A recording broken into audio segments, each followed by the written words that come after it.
음. 생각해보니까 요 말을 안 한 것 같은데, 아까, 제가 매프란 라이브러리, 그러니까 전설 같은 그 패키지를 쓰지 않고 시본이라는 또 패키지를 썼잖아요. 그러니까 요게 그 매프란 라이브러리를 만들 당시만 해도 요런 방식으로 시각화를 한다는 생각을 그렇게 많이 못했어요. 특히 뭐 사인 그리고 코사인 그리고 약간 이 정도 느낌만 이제 생각을 하고, 그러니까 매트랩에 있는 플랫을 좀 모방하는 느낌이었지, 이렇게 고차원 데이터를 시각화해야 되겠다라는 생각으로 이제 만드신 게 아니거든요. 그래가지고 약간 한계점이 있습니다. 한계점이 있는 거지 그릴 수 있기는 해요. 예를 들어갖고 이러한 그림을 매프란 라이브러리로 그리려면 이제 어떻게 해야 되느냐? 그냥 이제 상상만 해보면은, 우리가 아까 어떠한 선을 그리고, 그다음 또 선을 겹쳐서 그릴 수 있었잖아요. 비슷한 논리로 점을 하나 찍고 그 위에 점을 겹쳐서 찍을 수도 있겠죠. 그렇죠? 내가 이 점은 파란색으로 찍고 이 점은 파란색으로 찍는데 이 점은 색깔을 주황색으로 찍을 수 있겠죠. 그 다음에 쉐입도 바꿔서 찍을 수 있겠죠. 그럼 여기 있는 이런 거를 그냥 하나의 리스트로 만들어 갖고 컴프레션으로 푼 다음에 이제 이거 조건에 따라 갖고 얘가 뭐 M이면은 컬러가 뭐고 뭐 이런 것들을 함수로 다 구현을 해놔요. 그 다음에 쭉 돌려갖고 이 점들을 하나하나 찍으면 되겠죠.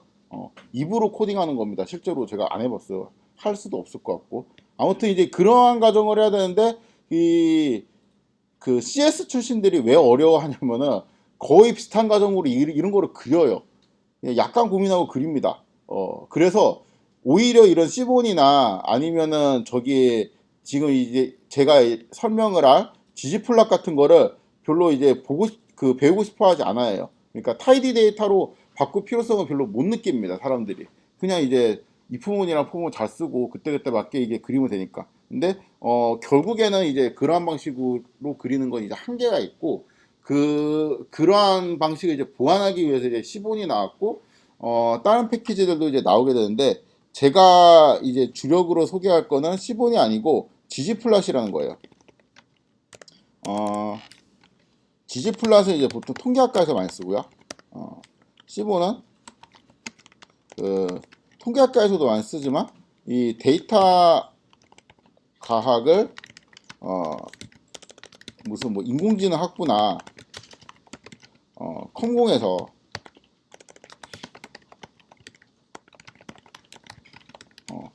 이러한 경우에 이제 시본을 많이 씁니다. 통계학과에서는 일단 옛날에는 기본적으로 파이썬을 많이 안 썼어요. 그러니까 R에서는 아마 지지플랫을 많이 쓸 건데, 이 지지플랫을 R에서는 이제 통계학과가 많이 쓰고, 파이썬을 사람들이 쓸 때는 지지플랫이랑 이제 비슷한 거를 파이썬에서 만들고 싶었거든요. 그래가지고 지지플랫에 있는 거를 좀 흉내 내가지고 매플란 라이브러리랑 좀 섞어가지고 합쳐서 만든 게 시본이에요. 그러니까 이게 좀 더 나중에 나왔습니다.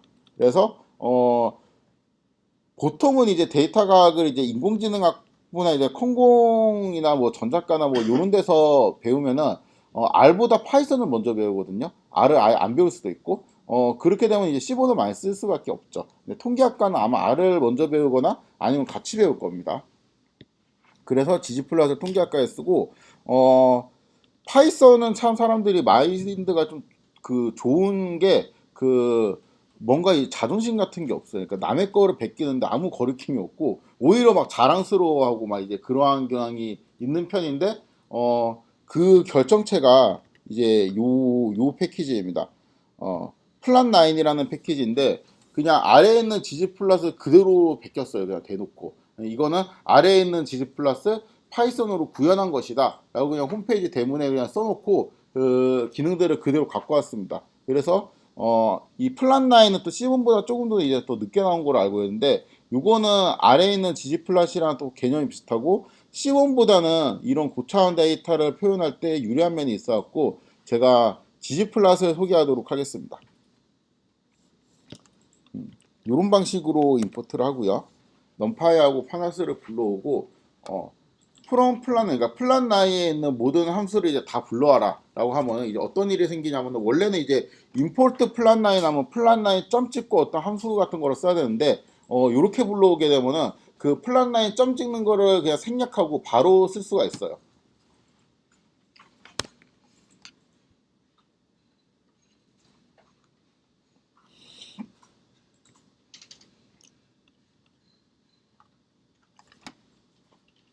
요 지지플랫이라는 게 오늘은 자꾸 잡담을 많이 하네. 우수은 원래 이래요. 지지플랫이라는 게 그 헤들리 위컴이라는 사람이 만들었거든요. 근데 그 헤들리 위컴이 이 박사과정 때 이제 학위 논문을 쓰고 있는데 자기가 이제 그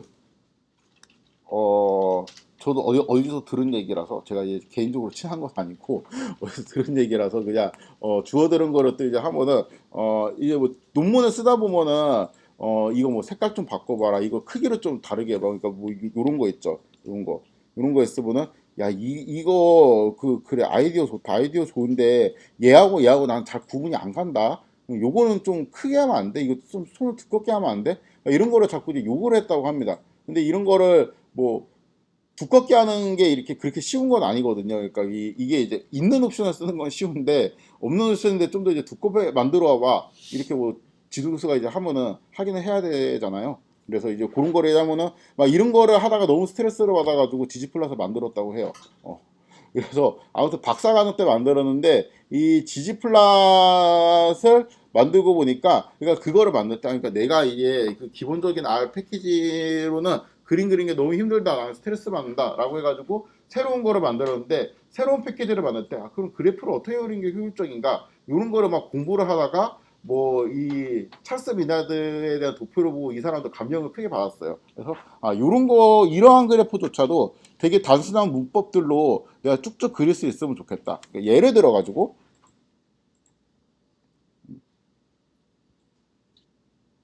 요런 거 있죠. 요런 거는 이 각각의 포인트 있죠. 이 각각의 포인트를 x하고 있다, y는 위경 이렇게 대충 이렇게 놓고 그다음에 진군 요런 거를 의미하는 변수가 이제 하나가 있을 거예요. 그쵸? 그 다음 변수는 그다음 뭐 온도, 그쵸? 요거하고 그 다음에는 날짜, 그쵸? 그 다음에는 군대의 수, 요런 식으로 변수들이 구성이 되어 있잖아요. 근데 온도하고 날짜는 그냥 텍스트로 넣는다고 했어요. 그쵸? 여기 이제 딱 찍어가지고 여기 몇 도 이렇게 텍스트로 넣고, 그럼 뭐 대충 이제 좀 간략화 시키면 이런 느낌인데,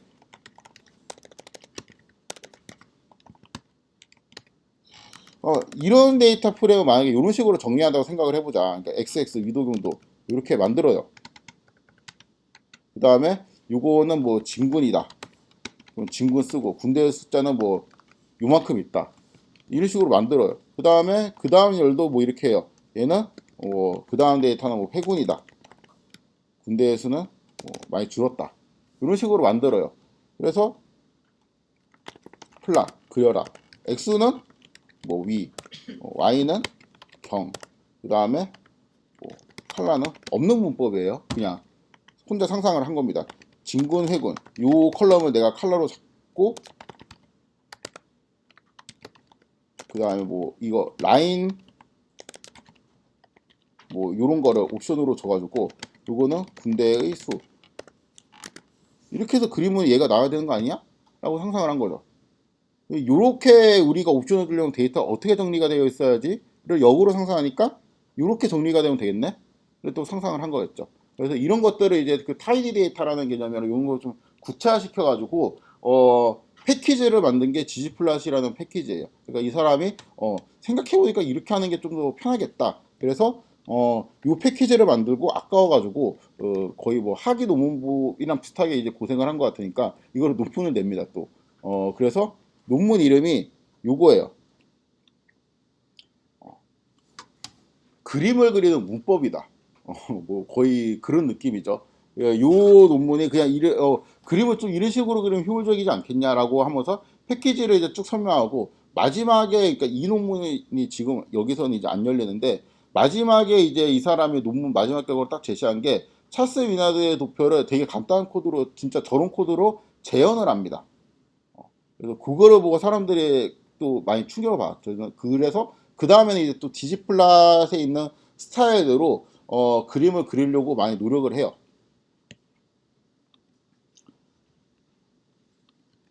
사실 지금은 좀 다른 방식으로 또 발전이 됐어요. 그래서 그 헤들리컴이 주장한 게 몇 개가 있거든요. 또 이제 터프트처럼 또 고집이 있어가지고 아니지 살아있으니까 이 훌륭하신 분이지만 이제 자기 이제 너무 이제 애구가 강하다 보니까 그 뭐 이제 주장했던 것 중에 뭐 이런 말들이 있습니다. 뭐 뭐 스티븐 잡스도 막 그거 누가 펜 같은 거로 핸드폰을 갖다 대냐 막 약간 이런 말도 했었잖아요. 그러니까 뭐 그런 것처럼 그 헤들레이컴도 인류는 절대 3차원 이상의 그래프를 그릴 일이 없다.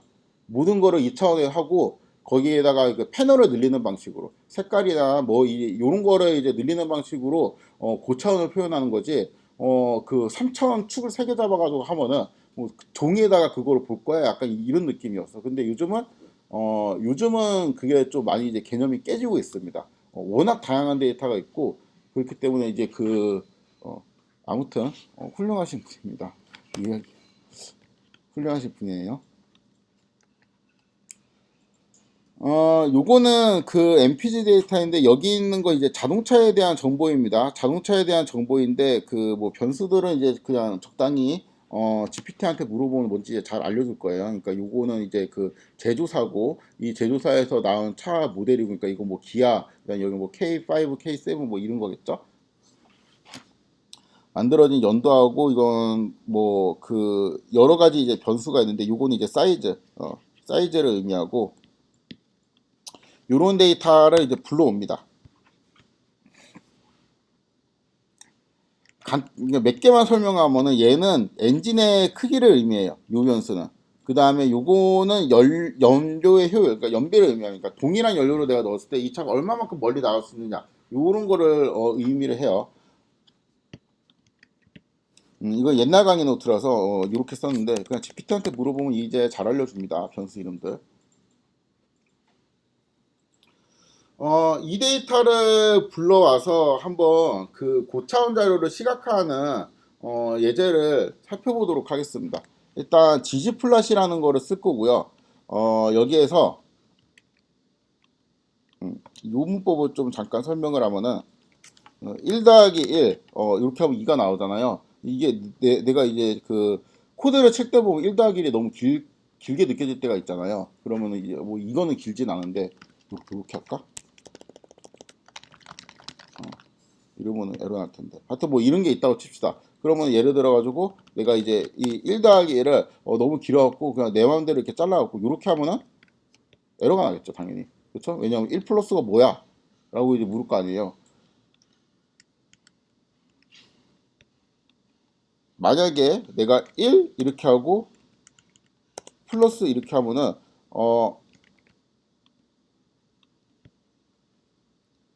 에러는 안 나는데 지금 1이 실행되고 그냥 플러스 1이 실행돼 가지고 이게 그냥 1이 나오게 되죠.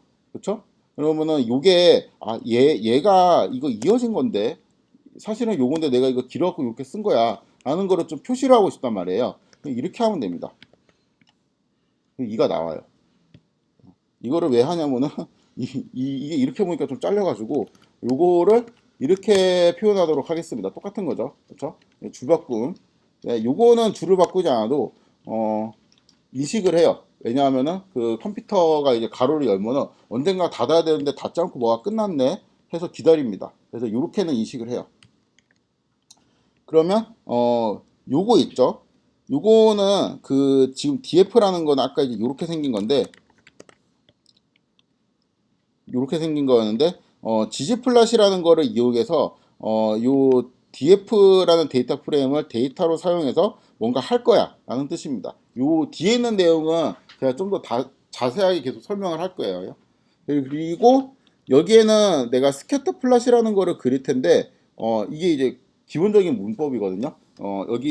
여기 있는 에스테틱은 그 신미성이라고 했는데 아까 제가 이제 설명했듯이 어떠한 변수가 있을 때 x하고 y가 이제 어떤 변수가 있을 때 그 변수를 뭐 내가 축에 넣을 건지 칼라에 넣을 건지 이런 거를 우리가 매핑을 시키는 과정이 필요하잖아요.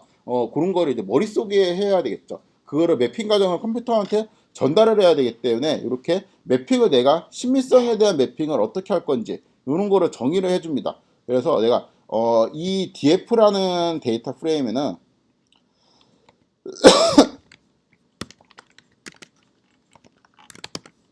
아이고 여기에는 여러 가지 변수가 있는데 그 중에서 이러한 변수가 있다. 이러한 변수는 이제 자동차의 엔진 크기를 나타내는 변수이다. 그거를 내가 x축에 놓을 거고, 이 중에서 이러한 변수가 있는데 이 변수는 연료의 효율을 나타내는 변수야. 그러면 요거를 이제 y축에 놓겠다. 그리고 이거를 그려보겠다 라고 하면은 대충 이제 그림이 이런 식으로 나오게 됩니다. 데이터를 보고 다른 컬럼은 신경 안 쓰고 요거 두 개만 그리는데, 뭐 그 데이터 해석 같은 걸 이제 잠깐 해보면은 여기 x축이 이제 그 엔진의 크기라 그랬죠. 엔진의 크기고 y축이 이제 효율이라 그랬으니까 맞나? 그쵸? 얘가 이제 클수록 효율이 안 좋구나, 뭔가 이제 큰 차일수록 연료 효율이 안 좋구나, 이렇게 이제 생각을 할 수가 있죠.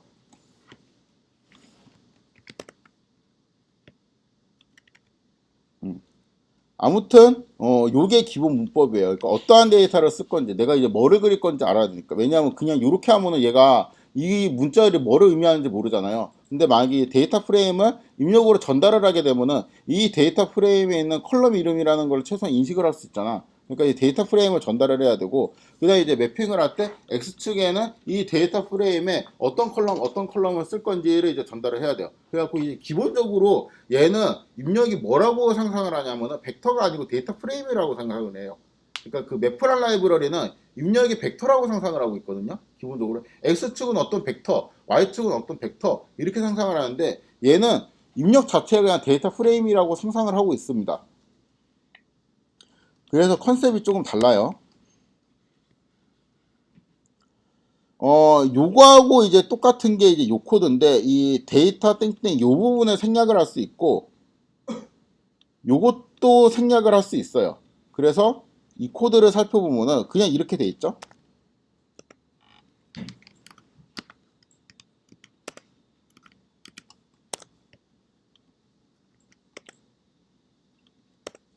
원래는 여기에 이렇게 있었고, 여기에는 이제 매핑 이꼴 이렇게 변수를 줬었는데 그냥 생략을 하고 해도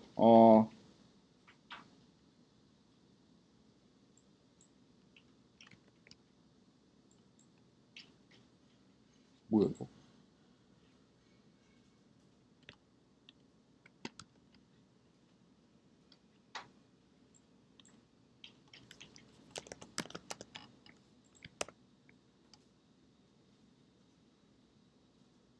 잠깐만요. 왜 이러지? 아, 두 개를 썼구나, 플러스.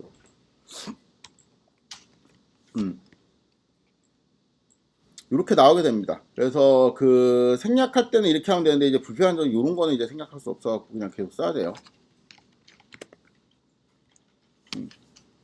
이게 무슨 느낌이냐면은 이 코드를 좀 분석을 해봅시다. 일단 잘라볼게요. 여기에서 얘하고 얘를 더했잖아요. 그러면은 더할 수 있다라는 거는 그 파이썬은 이제 객체지향적 언어라고 이제 표현하는 사람들이 있는데, 그 어떤 객체하고 어떤, 그러니까 물체하고 물체를 더하는 거예요. 그러면은 얘는 물체라는 소리예요. 일단 얘 자체가 독립적으로 뭐를 의미하는 무언가가 있어요. 그리고 얘도 독립적인 무언가가 있어요. 이 두 개를 이제 더한다는 개념이거든요. 1 더하기 2, 뭐 이런 것처럼 1이 의미하는 게 있고 2가 의미하는 게 있잖아요. 그런 식으로 의미하는 게 있는데, 여기에서 그러면 이제 얘가 의미하는 건 뭐냐? 얘가 의미하는 게 있다고 했죠. 일단 얘가 의미하는 걸 보기 위해서 엔터를 치니까 그냥 이러한 그림이 나와요. 회색 그림이 나옵니다. 여기에서 여기 있는 회색 그림을 의미하는 것 같아요. 요거는 이제 그림을 의미하는 것 같으니까 제가 이렇게 FIG라는 변수로 바꾸도록 하겠습니다. 그럼 내가 이거 어딘가에 저장을 해두면은 물체니까 이름으로 봐두면은 언제든지 이제 FIG라고 이제 치게 되면은 이렇게 이제 나오게 되겠죠. 출력이. 그 다음에 원래 문법이 여기에서 이제 이렇게 되어 있었는데, 그렇죠? 이렇게 되어 있었는데 그 얘가 의미하는 건 뭐냐? 잘 모르겠죠?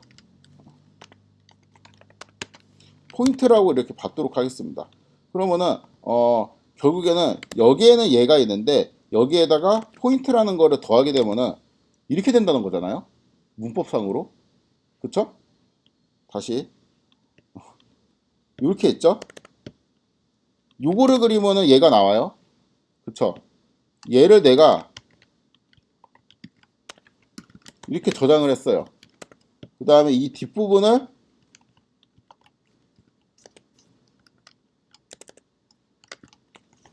이렇게 저장을 했어요. 그 다음에 요거를 그리면은 똑같은 코드잖아.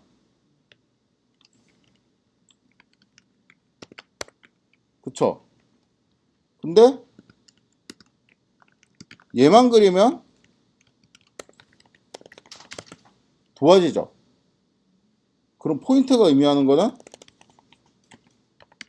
눈에는 안 보이지만 이게 도화지하고 합쳐질 때 이 점들이 뿌려지는 거죠. 마치 레이어가 있어가지고 첫 번째 레이어에 도화지를 깔고 그 레이어가 깔려 있을 때 두 번째는 이렇게 점들이 찍혀 있는 뭐 투명 레이어 그런 걸 이제 상상을 하는 거죠. 그 투명 레이어 도화지 위에 이게 겹친다라고 생각을 하는 거예요.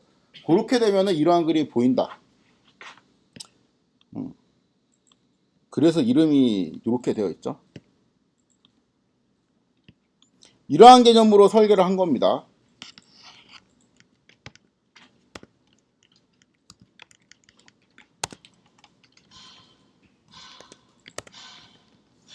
그래서 이 각각을 그냥 분리해 가지고 도화지를 그리고 그렇죠?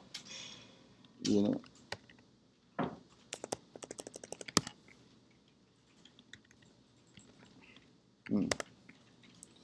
여기에서 그 신미성 있죠. 신미성에 대한 매핑 규칙 같은 거를 이제 설정을 하는데 이 매핑 규칙을 또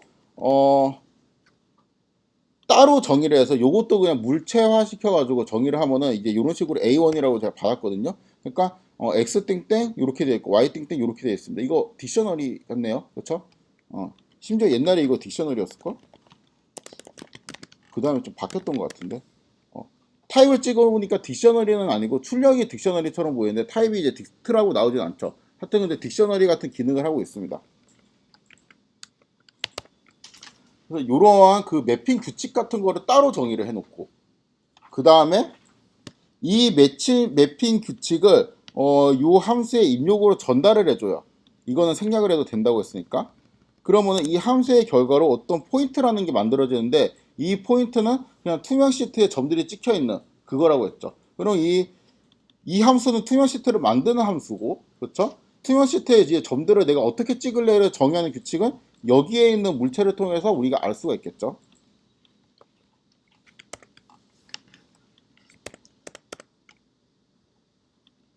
투명 시트를 만들어 꽉과 도화지하고 투명 시트를 합치면 이렇게 이제 그림이 그려진다는 겁니다. 그래서 분해를 하면은 이렇게 문법이 구성되어 있다라는 것을 확인할 수 있습니다. 자, 요거는 인상적인 플랫이 아니죠. 그냥 2차원 X하고 Y하고 뭐 이럴 거면은 뭐로 이거 하냐 매프란 라이브러리를 하자 하는 생각이 들죠. 그렇죠? 이렇게 하면 되잖아. 그뭐 df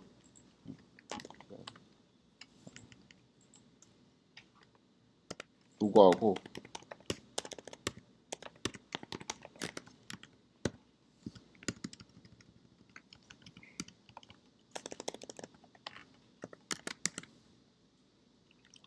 안 불러왔네.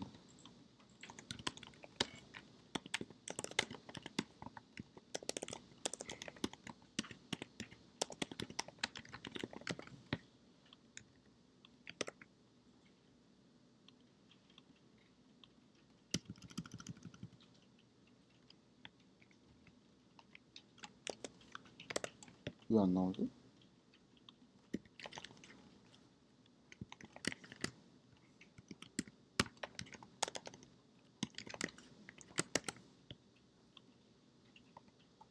지금 나온 건데 안 보이는 건가?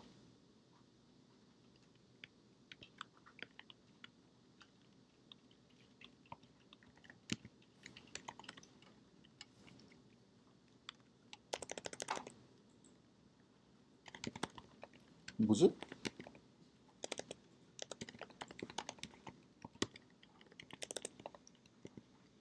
잠깐만요.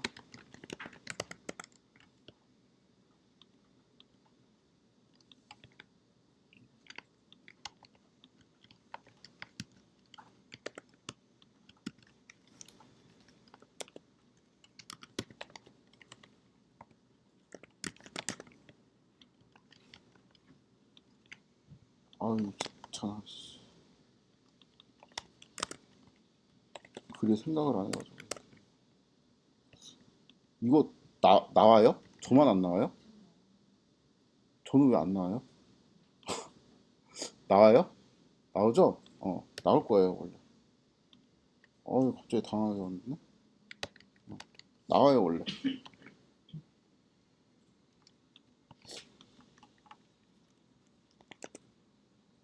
아 주피터 랩에서 한번 나오나 혹시? 잠깐만요.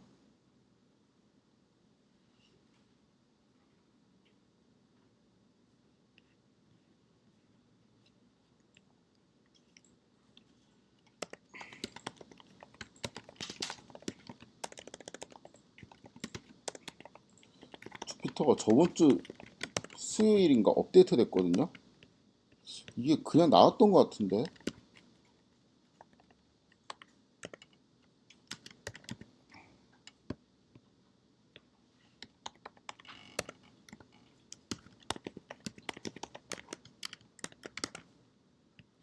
돌아보겠네 진짜.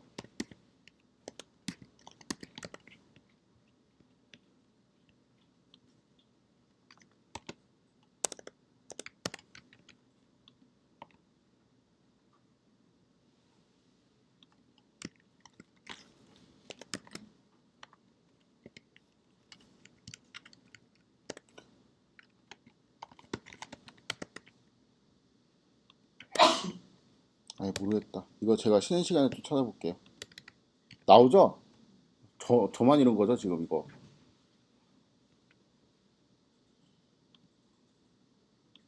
한번 해봐야 되겠다. 씨. 눈으로 봐야 되겠어. 갑자기 왜 이러지?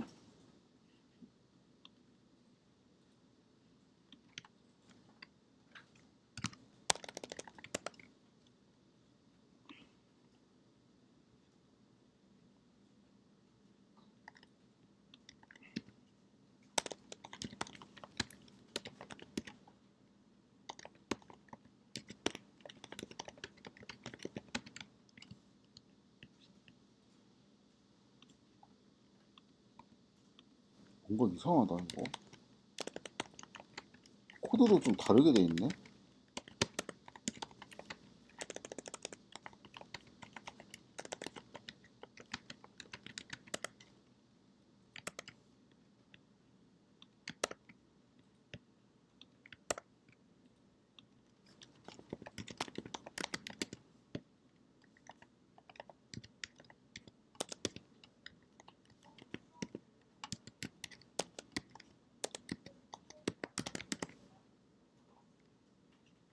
나오는구나. 씨. 어,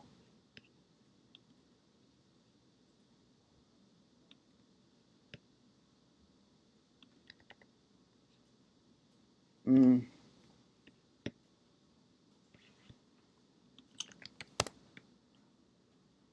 뭘 하다가 이거 하고 있었지, 근데? 그 2차원 같은 경우는 웹프란 라이브러리를 그대로 할 수 있는데 3차원 같은 경우를 할 때는 이제 웹프란 라이브러리로 처리하기 점점 이제 어려워집니다. 그래서 이제 그 전까지는 단순히 그냥 X하고 Y만 갖고 내가 그림을 그리고 싶을 때는 굳이 이렇게 플랫 라인을 그러니까 gg플랫을 이용하는 게 필요가 없어요. 그냥 맵프란 라이브러리에 놓고 해도 그냥 똑같은 결과 나오고 단순할수록 그냥 웹프란 라이브러리가 편하고 좋고 좀 더 이제 복잡한 모양을 그리고 싶을 때 플랫 라인이 위력을 발휘합니다. 그래서 요거는 이제 조금 복잡해진 예제인데 여기에서 기본적으로 요러한 플랫에 자동차 크기 같은 거 있죠. 클래스도 같이 표현이 되면 좋겠다라는 생각이 듭니다. 여기 클래스는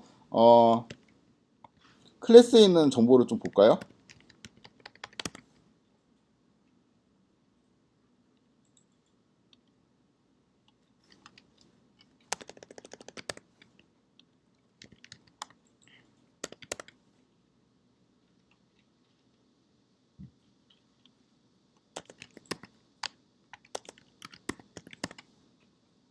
뭐 이러지 진짜?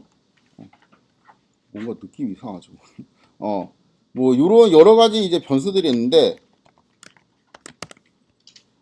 유일한 것들을 이제 뽑으려면 이렇게 쓸 수도 있고 아니면 여기에다가 그냥 셋을 이렇게 넣으면 되겠죠.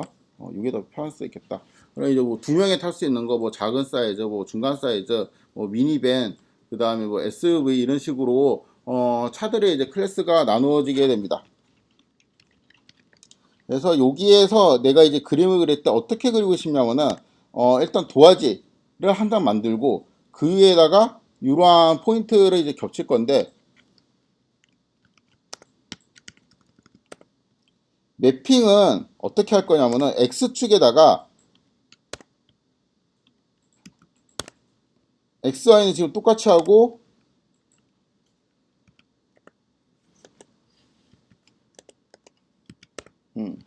이런 식으로 매핑을 하고 싶어요. 그래서 그냥 말 그대로